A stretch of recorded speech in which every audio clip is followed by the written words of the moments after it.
Hello, Frankwise17 here, making a bit of a channel takeover. I have myself here a Zinc Smart ST Hoverboard, which I acquired off of Facebook Marketplace. I got it at a good price, got a second one thrown in. This one was sold as not working, and because it's not charging. We have tested it for charge. It does not charge. We did confirm that. The other one was also thrown in as not charging, but well, we plugged it in and it's working fine, so I don't see what the problem was there. Probably just a loose connection and the joltiness of the car fixed it. We have already taken one side off of here to get a look inside. So yeah, no loose connectors like I initially thought that might be the problem. But yeah, I'll let EPROM take over from here. Oh, tired. Right, so with it not taking any power input, first thing to check is the fuse. That's potentially gone pop. So where? Oh yeah, you didn't retrieve the multimeter from the bin. Sorry. God damn it. Gravity. Yes, bastard gravity. We must find a way to destroy it forever. It'd be interesting to see how orbiting will work after that. I can assure you, without gravity, things would not be the same way. Yeah. It's like, does it orbit? Not anymore. Right, just the fuse popped. And the fuse has not popped. Ah, that's a shame, but that's an easy fix. But Jesus Christ, is this thing very shittily thrown together? Hello? You know you said about loose connectors? Well, the power button just kind of came out of its own accord. Oh. So you never quite know. This looks like it's been half melted with a soldering iron. Kind of things I expect for the level of quality I'm seeing here in construction. Right, let's see what the diode does. You don't conduct that way, you conduct that way. Good diode.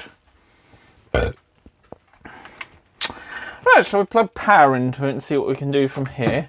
This is only a cheap, shitty 0.4 adapter, so it takes like 5 million years to charge it. Oh, was that my pop, or was that just a cable making a noise? Is it going to try and turn on? Yeah. I plugged in the connector, it's still not saying it's charging, so yeah. But it's not even trying to charge. Let's see if 12 volts is even getting through to that connector. Oh wait, no, it's 42 volts, not 12 volt. I'm half tired. Been a busy day now, haven't you? Yeah, 42 is going into the board. There's a 780. What's that? 78. Hey, I have a use for this little USB lamp thing.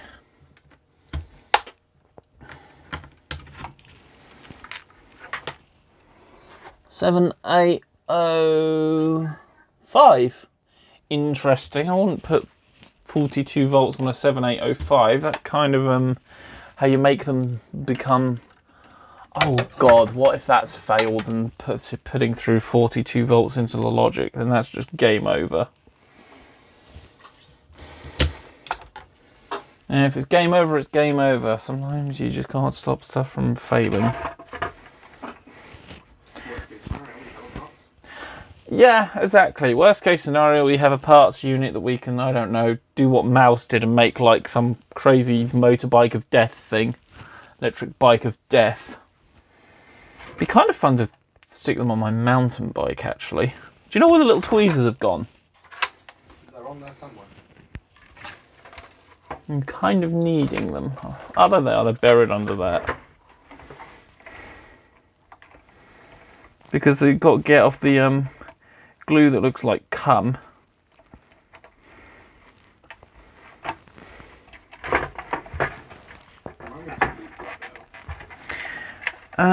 Yeah, I'm thinking I'm starting to find out why this thing's failing.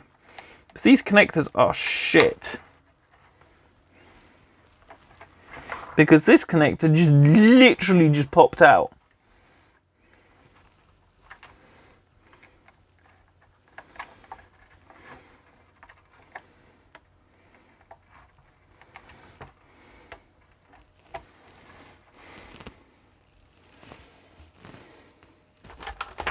Let's plug that back in. Still nothing.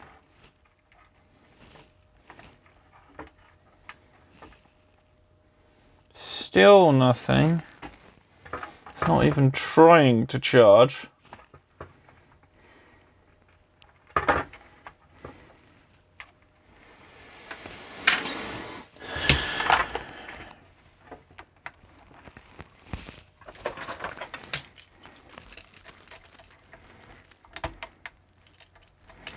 I think this is silicone, this stuff.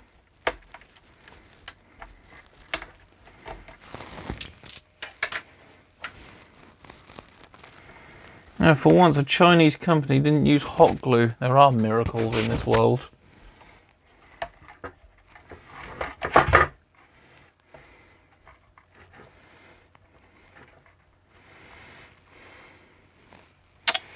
Alright, cool. Let's see if we've got anything on the 5-volt rig.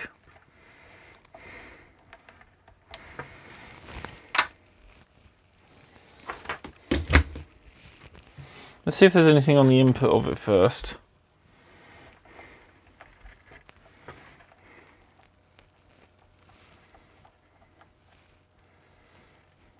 Into the input of the 5-volt rig is positively nothing.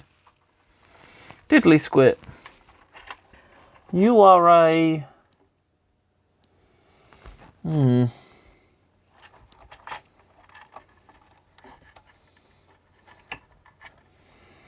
You're a... You don't look like a 5-volt regulator. You look like you've smoked.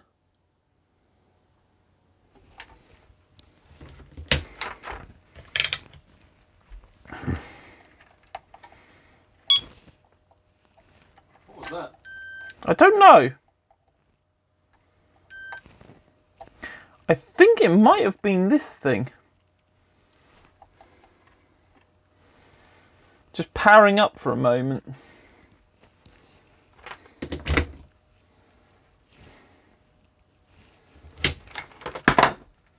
I think I found the problem. What is it? Oh, hello.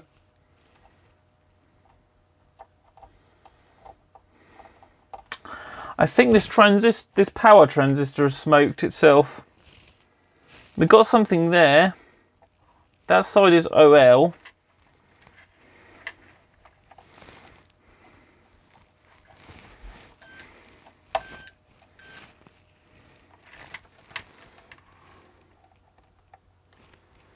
I think we've got a blown up MOSFET.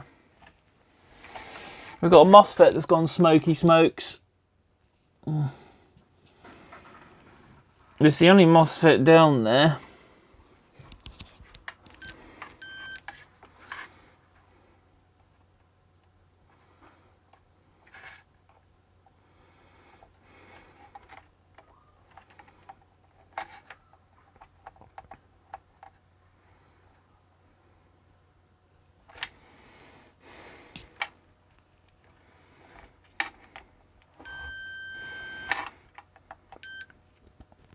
That's positive.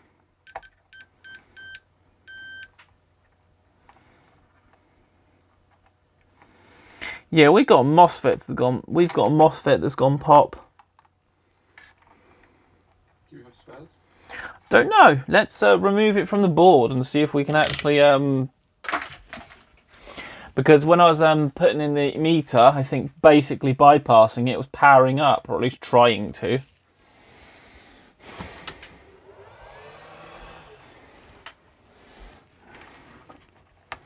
I think I might actually be starting to get good at this gig.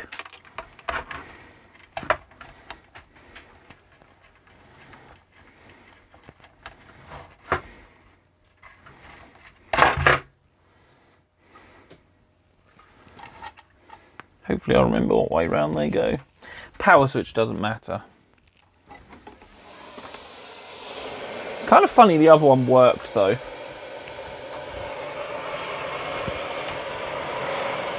Hopefully it's not the only thing that blew up. But yeah, there is something that looks a lot like a burn mark on it.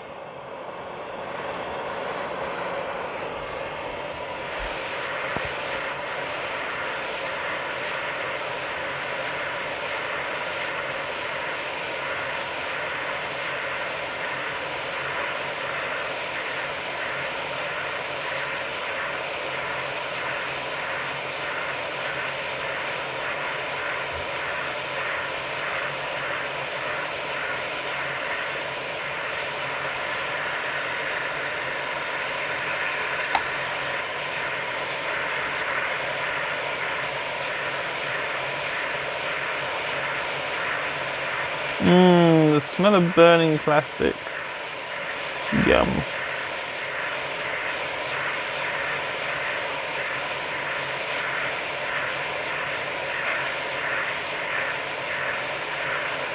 I think this is the MOSFET that turns it on and off.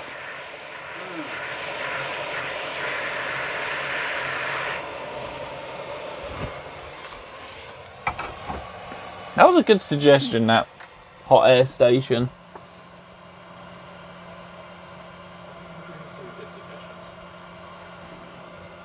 Oh God, you do. I'm gonna let that cool down before I touch it. They're the MOSFETs that are used to motor drive it. Actually, where does the motor driver inputs go into? Is this a three-phase motor like the quadcopters? Fat green one, fat blue one, fat yellow one, and a load of control signals, so no. That is actually quite interesting.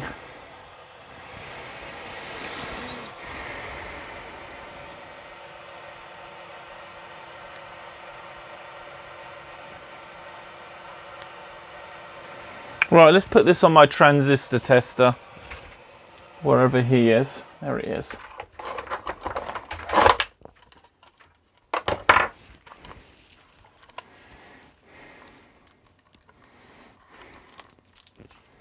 If this is diode or something like this, that means this has failed, and this is the problem.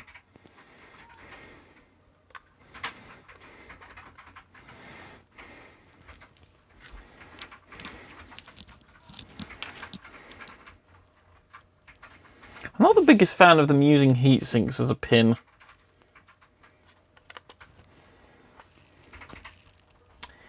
Enhanced P-channel MOSFET. Ah! Drain source, gate threshold, test current. Gate drain source. Ah, it's not dead. So it's not that that's failed. Then how come I was able to get it to beep for a moment when I put something across it? Maybe it's the thing that's controlling that. Something's got to control the MOSFET. This might be a little more extensive than I initially thought it would. That's not the...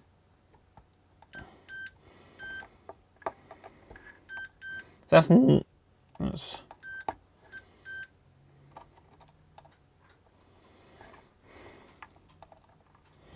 What about this one? Are you dead?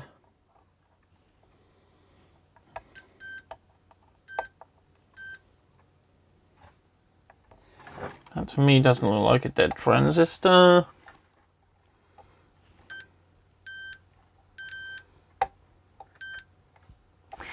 Not dead. That looks like a little diode. Are you okay? You're fine. Yeah, you're fine.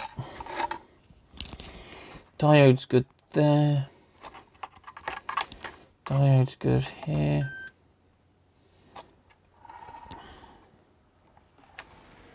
That obviously goes off to the battery pack, which is in the other side.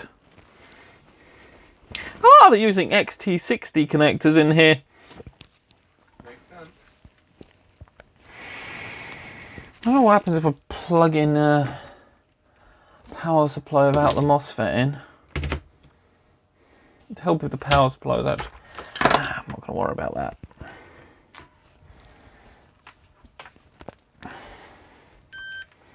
I mean, nothing seems to have gone short, which is why the diode's still intact.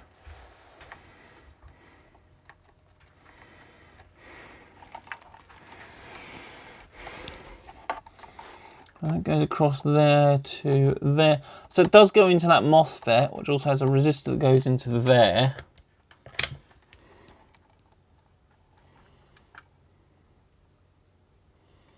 Which is about 51k.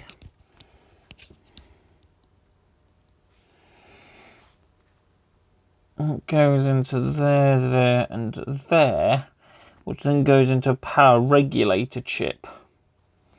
This might be a case of trace the voltage down the circuit board until you find the weakest link.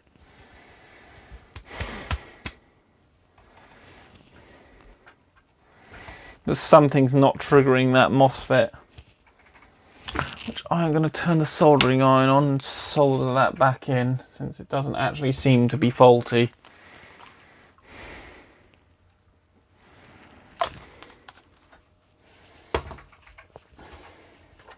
You know, always test and verify. Don't go on assumptions when it comes to this stuff. Because you will make a fool out yourself. Let's check the buttons continuity as well while we're thinking about it.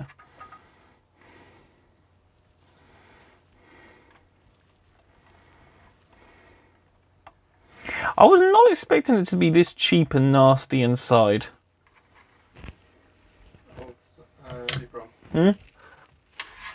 Side note, we can't use this SD card adapter. What, the one we built? Yeah. Why not? It explicitly specifies in here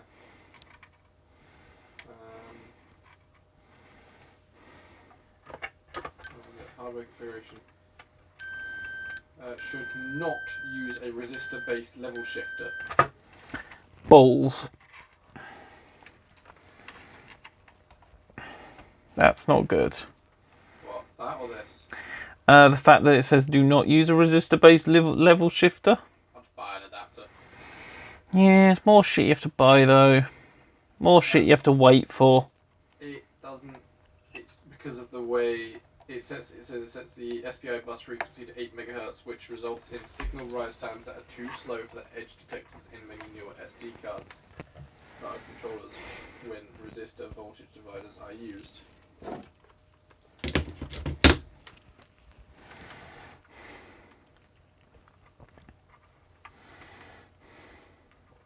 This doesn't use anything smart in the charger.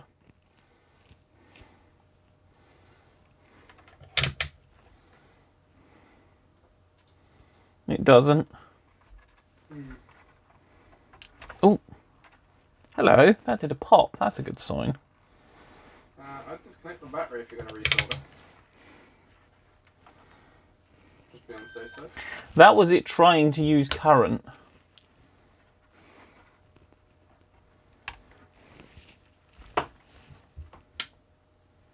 Without the MOSFET in situ.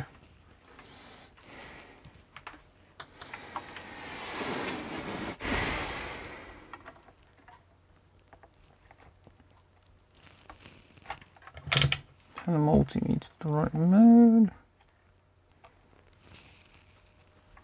42 volts. That's receiving 41. That's getting nothing. That's getting nothing.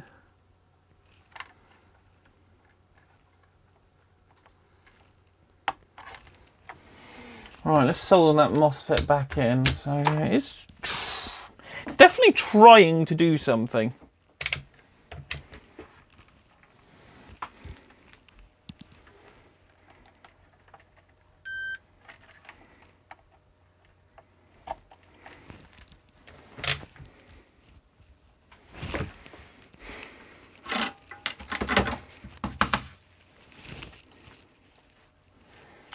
Right, let's retrieve the MOSFET off this thing.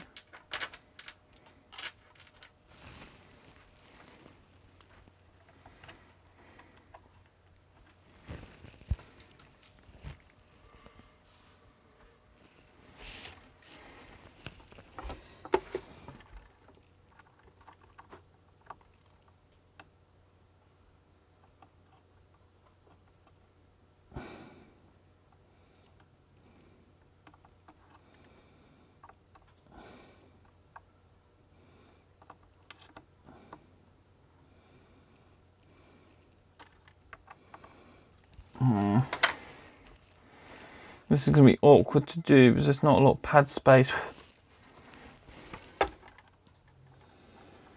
to actually solder to.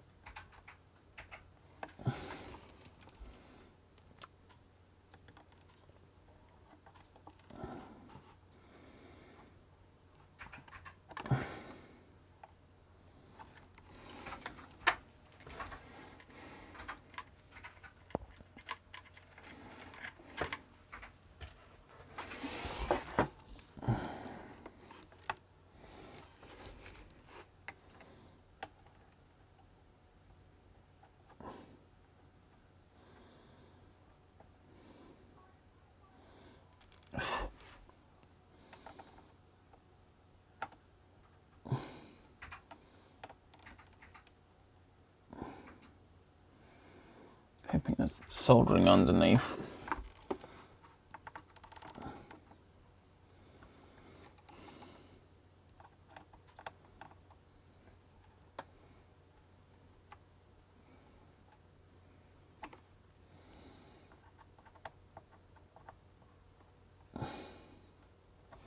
Cool.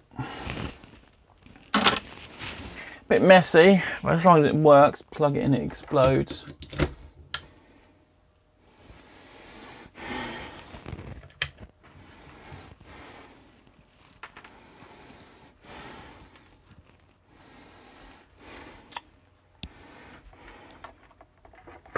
Sometimes you can't always be right on your first 42.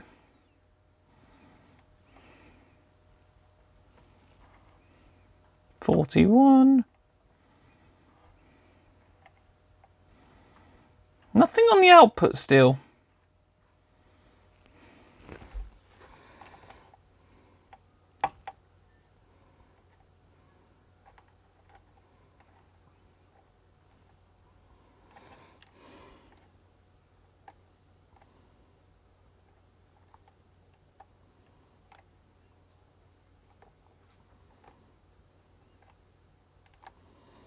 It hits that MOSFET and then it just gone.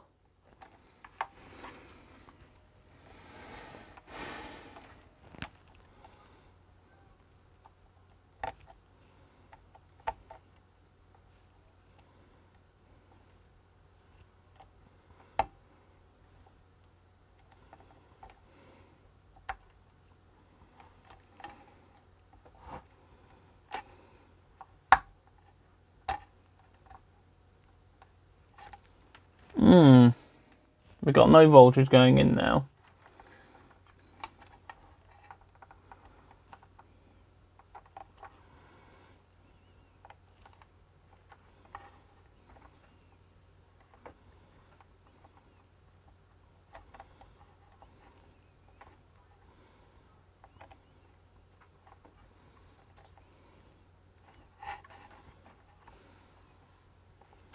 We've got 42 going into the power over here though.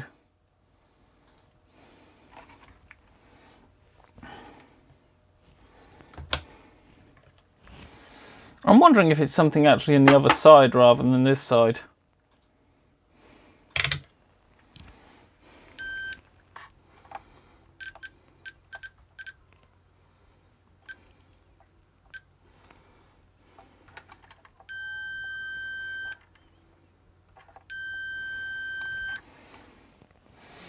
I'm going to follow the XT60 connector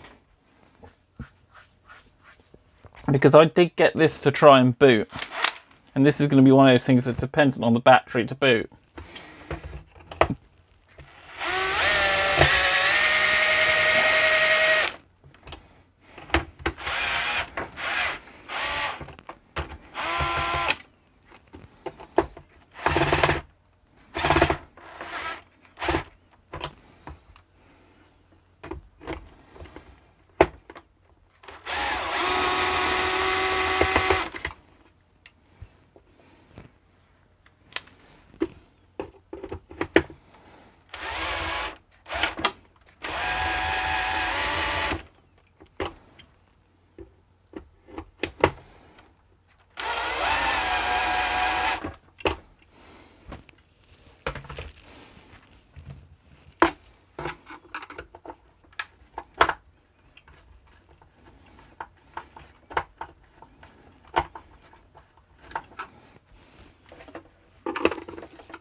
Oh, we got a screw that decided to try and strip.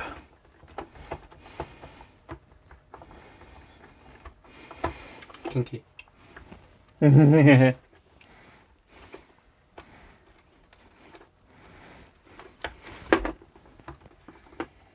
Looks like it's got two connectors going through the other side. Yeah, there's an XT60 going to the battery bank, and I'm wondering if something in the battery bank because it is what's failed.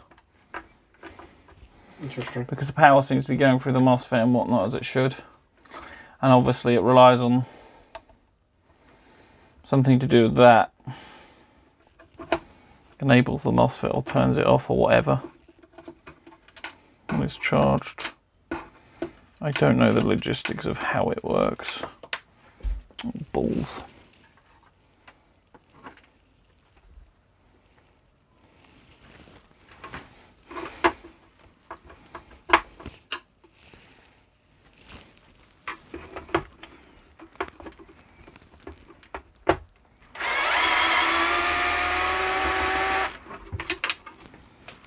You can be the screw retriever.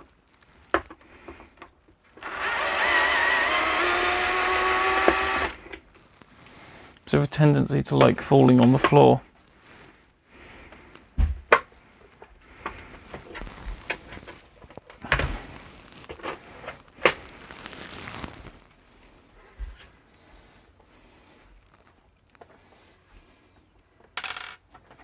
Oh, for fuck's sake, again, all mixed up now. I don't know what screws go where now. They're all the same, aren't they? Nope. There's plastic tappers, and plastic tappers are there. The rest are machine screws.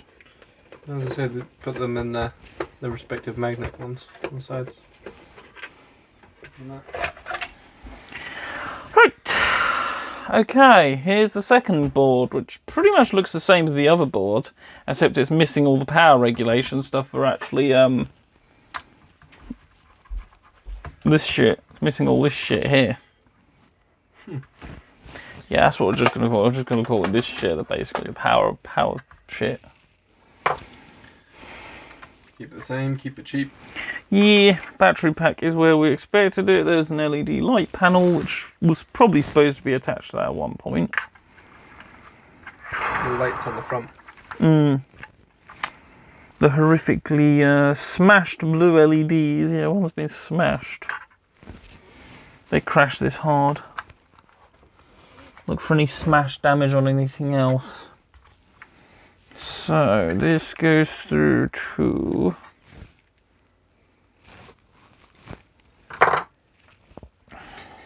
Picks up hand tool. what would I do at hand tool? Is that still recording? Yeah, that's still recording.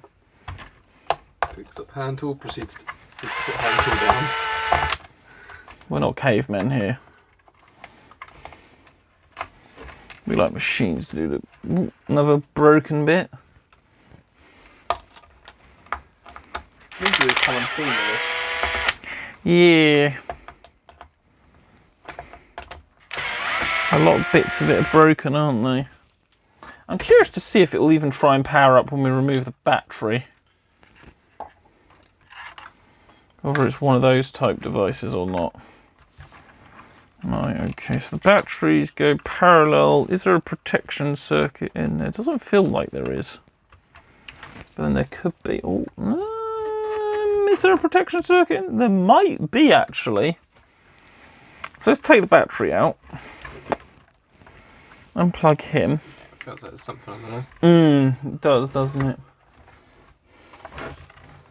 Turn him on. Do the LEDs all light up, don't they, when you turn it on? Ah. The fault's definitely with the battery. Turn it off. I'm trying!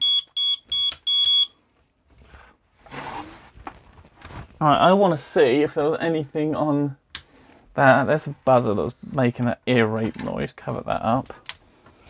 I want to see what the status is on the little lights underneath. Yeah, this has got faulty battery. I thought it might be...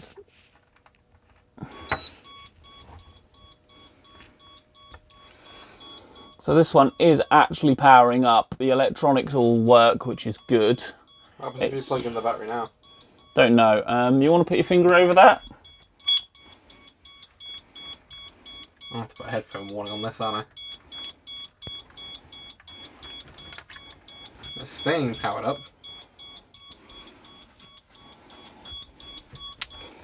The circuit has decided it doesn't want to, so let's turn it off through software.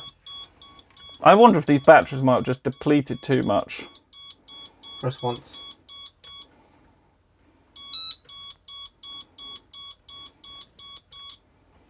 It's not hold then. No. Do all the LEDs work on this? Yep. So yeah, it's the battery pack. I would say unplug it from there, unplug it from the power, then plug in the battery, then plug in the power. Plug in the power. Wait until it. Let me measure the voltage on the battery. Because if it says 0 volts, we could have our problem, because a lot of stuff can be very fussy about lithium batteries. Especially as he's had a bit of a reputation for exploding. There is 41.9 volts in there. There is voltage in there. That battery has power. It's not dead.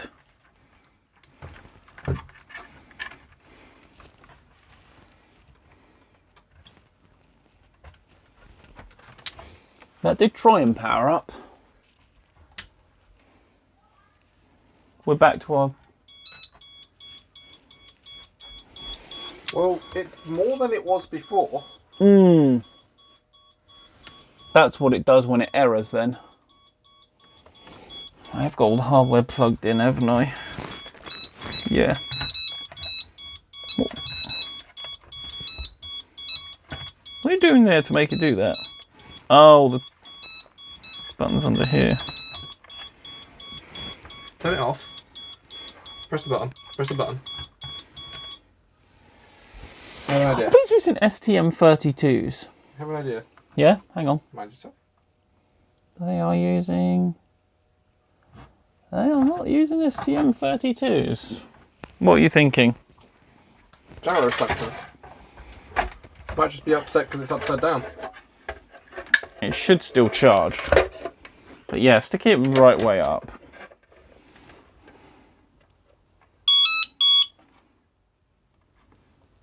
Ha! Well, well, well, interesting. Was that it? Just a bunch of loose connectors? As you theorized at the beginning. And just plugging things in and out just seemed to do it. I think you gave it a hard reboot. Maybe I did, and that's what it needed. Either way, we've got the thing where it's accepting charge now, which it wasn't before. It'll take 1,000,000 years to charge, but what I'm half tempted to do is put it back together and see if we can ride it up here. Just don't go near the stairs. Why are you looking at me like that? 1 moment, please. And so we're back with our battery. So what I did was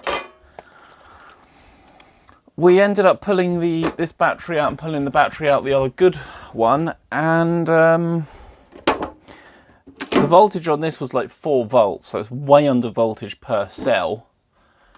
And these things have a charge protection circuit and even a full balance circuit potential. I haven't cracked open this cellophane stuff to find out for sure. We also triggered the water thing with the IPA, getting it out. And we charged it. And we put in the battery into the broken hoverboard, and boom, fired up to life, plugged in the charger, took a charge. It literally just been used to the point that the batteries had undervolted, gone into a fail-safe mode where they're only trickle charge the batteries. Because lithium batteries have a property when you... There's nothing really confirmed on this that you shouldn't deplete them to 0, otherwise it damages the cells, but I haven't actually seen any use case examples where that's the case. Usually you just trickle charge them back to a sensible charge level, and then you back charge them like normal, and they're as they were before. So that worked. So we trickle charged it on this one because it's the only power supply I have that goes high enough. Even my proper official battery charger, expensive battery charger for quadcopters and whatnot, doesn't do it. Put the battery in the explosion containment bag, put it in the explosion containment biscuit tin, and about 4 or 5 o'clock in the morning I came in to check it because, well, that's just what happens when you are an insomniac. And it was, well, this had dropped voltage because this thing actually couldn't supply enough power, because 60 volt range only has 0.5 amps at that. And so we had a nice voltage output. And if we grab the multimeter, who keeps falling on the floor and being an annoying bastard, I might need to tidy the workbench a bit again. We get, because I've also plugged this into the hoverboard and charged it through that, increasing the voltage more, 40.7 volts. This thing is successfully taking charge, even from the hoverboard. So, yeah. He is fixed. And if we grab it from the floor down here,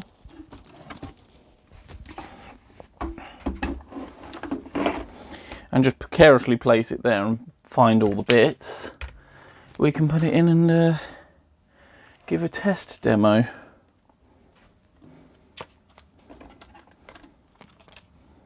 It's nice to have this thing up and running again because it's actually kind of fun.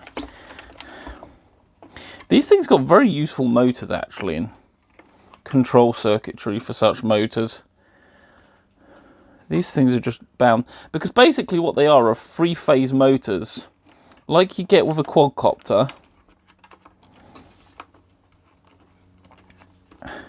They're nice and powerful, so you can drive them with the same sort of hardware you can drive a lot of RC stuff. And then, well, you could make your own e-bikes and stuff with these. In fact, I know someone who has done just that.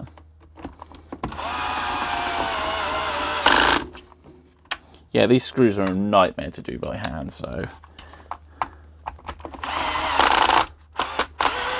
And I've done this so much now that, yeah.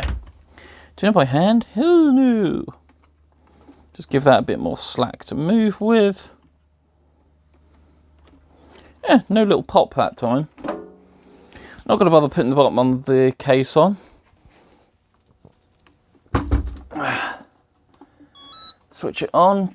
Makes a blippity blips of worky woos. Right, here we go. So now we can. We are contained by wires though, but it works. It lives again. So yeah, that's 2 of those things acquired and repaired, and well, future plans for them are probably just to piss around on them, to be honest. That's usually the way it goes. Whee! But yeah, these definitely are good little bases for a product. These would actually be a good base for a robotics platform. Bit like the RoboVacs, they are good bases for a robotics platform to play with. But yeah, they take a little bit of, they don't have too much of a learning curve to them actually. I've only played with these once before. And they're actually kind of fun just to whiz around on, but like rollerblades, if you hit the slightest bump, you're going to cack yourself over. Curbs and that are a death sentence. Any sort of bump is like a death sentence on this sort of stuff. Interesting though, bicycles, curbs and that aren't a death sentence, but on these sorts of things, rollerblades and that, they're quite easy. They're actually more tricky to get off than on.